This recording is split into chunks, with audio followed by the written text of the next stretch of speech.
And now it's time to welcome our first guest in a segment we call Dog Mom Biz.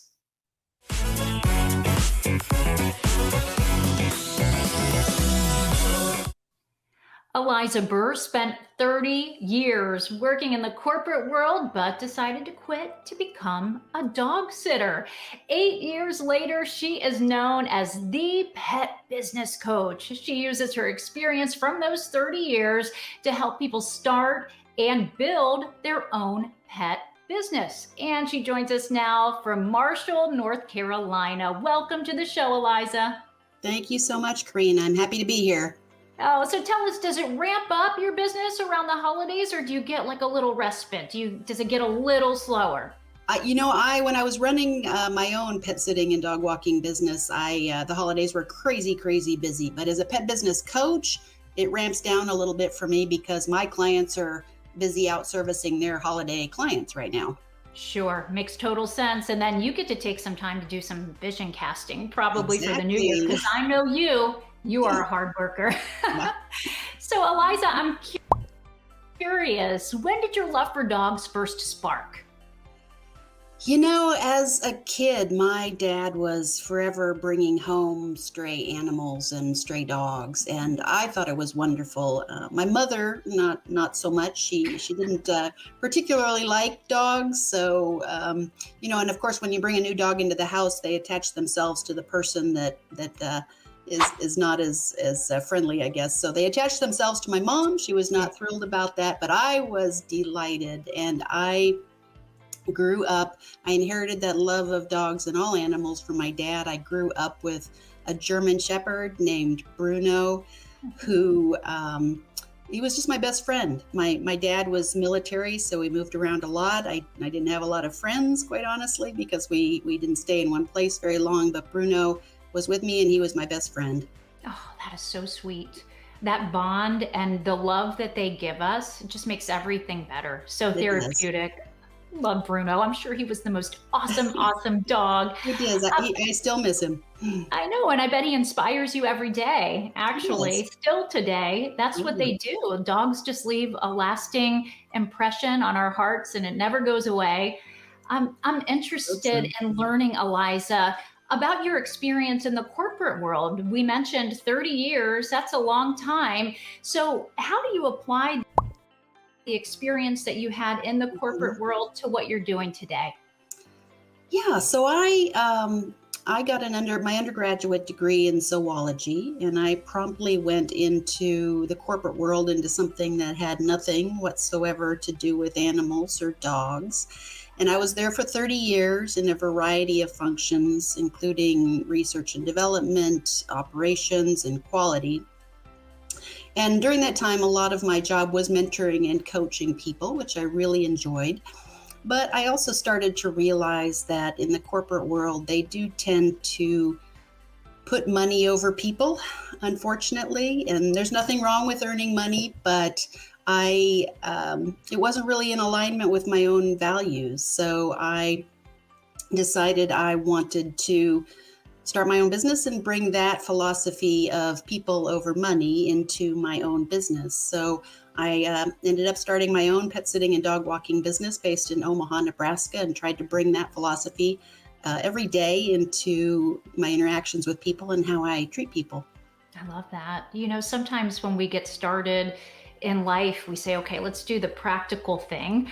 And then you kind of segued from practical to passion, which is successful today. So all those things can work together. And I applaud you for having the courage to make a change. Was there a defining moment where you said, okay, now I'm ready to do this?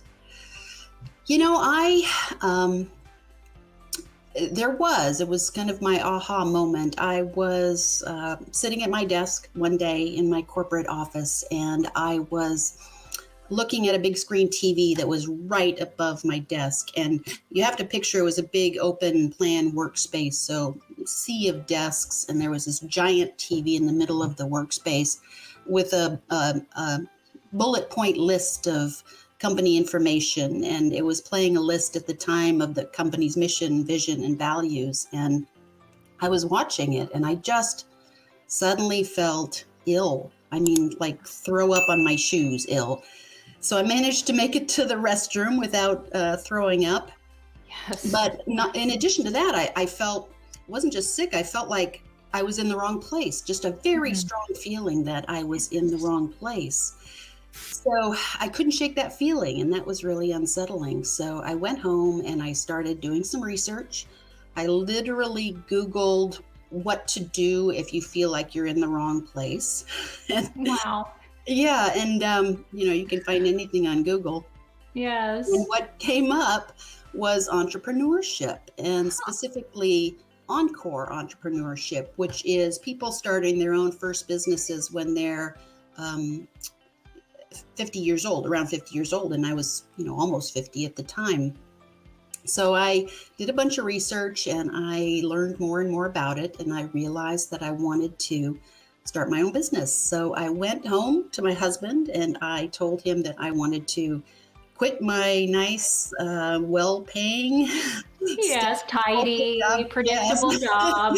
Yep, to start walking dogs for a living. And my husband, he's my biggest supporter. He always has been. But, even my husband looked at me like I had grown another head. I thought I was a little bit crazy, but he said, you do what you need to do. And he supported me 100%. So I took that, I ran with it. 6 months later, I started Preferred Pet Partners, which was my company in Omaha, Nebraska, and haven't looked back since. Wow, that is so neat. And I talk about this often, but it is so interesting, fascinating, beautiful to me how all of life's experiences build and kind of bring us to where we are today. And so that corporate experience has allowed you to be so incredibly successful as an entrepreneur. And, I applaud you for listening to that voice instead of staying stuck and actually doing it, but not just doing it and haphazardly going about it, but being thoughtful and coming up with a great business plan. I want to hear more about the Pet Business Coach. What are some of the services that you offer? Yeah, so I offer one-on-one coaching, and I offer it in 30 or 60-minute coaching sessions. Single sessions are good for people who have a quick problem, a quick fix that they just want to power through and get an answer to. But for those folks who have a little bit of a stickier situation or they're looking to talk strategy and something more in depth, I also offer coaching packages of 4 hours that people can use in 30 or 60-minute increments as they need them. In addition to one-on-one coaching, I also offer some training courses. I've just launched a course called Make More Money on Rover. A lot of sitters, hobby sitters, and professional sitters have started out on rover.com, and I teach a course on how to gain more income on working on Rover. And in addition to that, I also offer templates, tools, and documents for your pet business. So you don't have to start from scratch or reinvent the wheel. I have a lot of things to get people up and going quickly in their business. Oh, that's great. It sounds incredibly helpful. Thank you. What are some of the obstacles that you've had to face as an entrepreneur, as a businesswoman? I'm sure that you use those experiences to help other entrepreneurs not to have to experience that. So what are some of those obstacles that you faced and learned from? I think there's two big ones. I think that anybody who's ever started a business has gone out and asked everyone they know for advice. And I was no different. So when you are starting a business and you ask people for advice, you hear a lot of stories from people who are also running their own businesses about how they immediately had so many clients that they couldn't possibly find time to service all of them. Their business exploded immediately and was immediately successful. And it took me quite a while getting into my business to realize that that's just not true. It's not reality. So I wish somebody would have sat me down and said, you know what? It's going to be awesome. It's going to be great. You're doing the right thing, but it's going to be hard and you will not get clients immediately, and you will not be, overwhelmed with this, giant influx of clients right out of the gate. You have to build that, and it takes work. And I wish somebody would have told me that. Yeah, I love that. Keeping it Yeah, real, having it those is. honest conversations. I used to work in news, and there were so many people, interns perhaps, that would come in and say, I'm going to start off on the Today Show or some network You know, news. And I'm like, you know what? Actually, no, you're going to start off in a small, small station, perhaps in the middle of a cornfield or nowhere. yes. And you're going to work your way up more than likely. There are always exceptions, but it's rare. And I love that. I love that you walk people through, hey, here's what your first few years may look like. Are you really okay with that? Yeah, exactly. And the other thing I noted, and it was tough, and this is for pet businesses in particular. When people start a pet business, they can be a solopreneur, which means they're the only one in the business, or they can have employees or contractors. So there are a lot of people out there who are solopreneurs. They're doing all of the pet sitting services, pet and dog walking services themselves.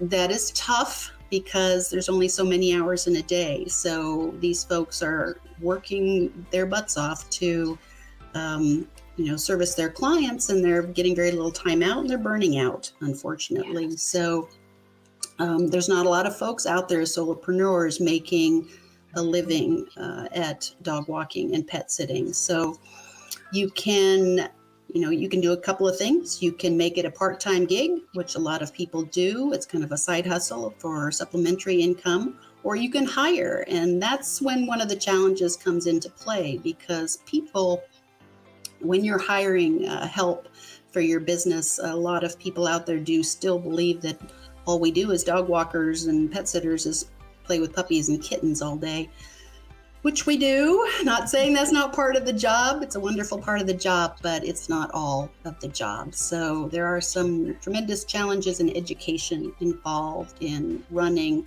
a sustainable dog walking business.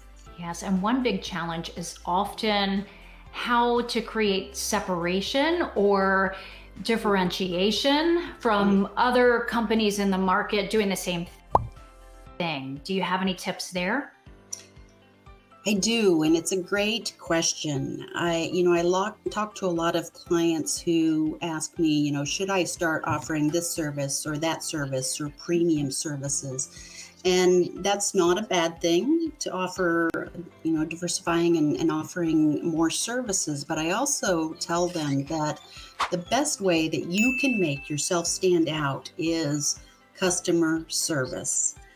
Because really, it's all about how you communicate with clients, how you problem solve with clients, and there will be problems. You are working with animals, and they are unpredictable, so problems will arise.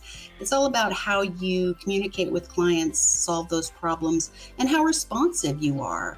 I tried a little experiment about a year ago. I called 10 different pet sitting companies, and out of 10 companies, only one of them actually answered their phone and talked to me and answered my questions. I know it Wow. was Do you want the business or not, right? exactly, it was very surprising, and it was disappointing. So quite honestly, in this market, if you simply are responsive to your clients, answer your phone, answer your emails, get back to them quickly, it goes a long way to differentiating you in the market. And it's such a simple thing, but so many people aren't doing it. Yes. Let's talk about technology. It's Yeah. changing all of the time. And I know having a solid website is so important. It's kind of like your first impression, right? But I'm curious what you think as far as how important it is to be familiar with new technology out there, to keep your website crisp and clean and all the right information on the front. Any technology tips that you have for us, please share. Yeah, absolutely. The first website I had with my business, I designed myself, and it showed. It was terrible. But you did it. Yeah, Got it out there. took me about a year and a half to hire someone professionally to do the website, and it made all the difference. So that's definitely a recommendation I would make to folks. I would also recommend on the social media side, You can't avoid social media. I can tell you I was a complete social media virgin when I started my business. So I had never been on Facebook. I had never been on anything. I didn't know how they worked. I didn't know what they were. So it was a steep learning curve, but you do learn and you get better. And I would recommend to folks who are getting into the social media scene for their business, focus on one or two platforms. Don't try to be on every single platform. Yes, for pet sitting and dog walking businesses, Facebook and Facebook is a good platform because that tends to be our target demographic, and also Instagram because honestly, we work with animals every day, so we have all these wonderful photos and pictures, and it works really well on Instagram. So don't dilute yourself. Yeah, exactly. I have a million pet photos on my phone. I know. We can't help it. We're just so drawn to them. I love that advice of just pick two or even pick one and become more of an expert and really kind of increase your presence and get traction. We don't have to be the best at everything right out of the gate, but I like too that you said, just start somewhere, feel the fear and do it anyway, right? Yep. Well put. Yeah, there we go. Now I'm wondering if you felt any fear when you started your podcast, because was that new to you? And what was that experience like? Dog moms, listen, this podcast is awesome. It's Pet Business Coach, and you tell us all about it. I love it. Yeah, absolutely. I started, the podcast is called Off the Leash with the Pet Business Coach. Here we go. I started it about 3 years ago. I actually started it while I was still running the dog walking and pet sitting business, and continued on when I started doing coaching full time. And it's a podcast for anyone who loves animals and has ever dreamed about a career working with animals. But it's also a practical look of the mechanics, really the good, bad, and ugly of starting a pet business, mixed with kind of a look at the ups and downs of making a huge change in your life and shifting and going down a path that brings you joy. So I'm hoping to reach women, especially out there, who are looking to make a life change and want to do it working with animals. That's great. Do you feel like the podcast has helped you grow your brand? I do. I don't use it as a revenue stream. I use it as a tool to get out there and get in people's ears and on their minds. Most of my listeners are in the US, but I do have listeners in several different countries. As you said, I've been doing it about 3 years now, and we just finished taping the 51st episode. So I'm excited. We're doing some live interviews now on the podcast with women who have made large changes in their lives and kind of shifted to careers working with dogs, and I'm excited to get those aired. Oh, that's great. And we have so much to learn from one another as women. So I love that whenever you can just share stories. We all connect with stories as well. Yeah. That's great. What's next for the Pet Business Coach? Well, I love the one-on-one coaching. I love working with individual pet owners and helping them learn to grow and love their businesses. A lot of folks I work with are pretty stressed out, so helping them find some balance and learn to love their business again is really rewarding. I would like to right now I'm primarily doing one-on-one coaching, so in future I would like to get into mastermind groups and more courses to help a greater number of pet business owners. We may have some dog moms in the audience who are feeling inspired by the wisdom that you have shared. What would be the best way for our audience to keep informed as to what you have going on? Absolutely. Yeah, you can find me on Facebook and Twitter. You can just search The Pet Business Coach. You can also find my website at thepetbusinesscoach.dog, D-O-G. And you can find my podcast by searching The Pet Business Coach as well. It's called Off the Leash with the Pet Business Coach. Okay, that's so great. Eliza Burr, you are the mastermind behind the Pet Business Coach, and we have just so enjoyed our time with you today. Happy holidays. Thank you so much. Thank you. Same to you. I love being on the show. Thanks so much for watching this Dog Mom News clip. Be sure to like, comment, and subscribe to our YouTube channel for more awesome and informative Dog Mom News content. And while you're at it, ring the bell so that you can find out about more content in real time. You don't want to miss it. Thanks for watching, everyone.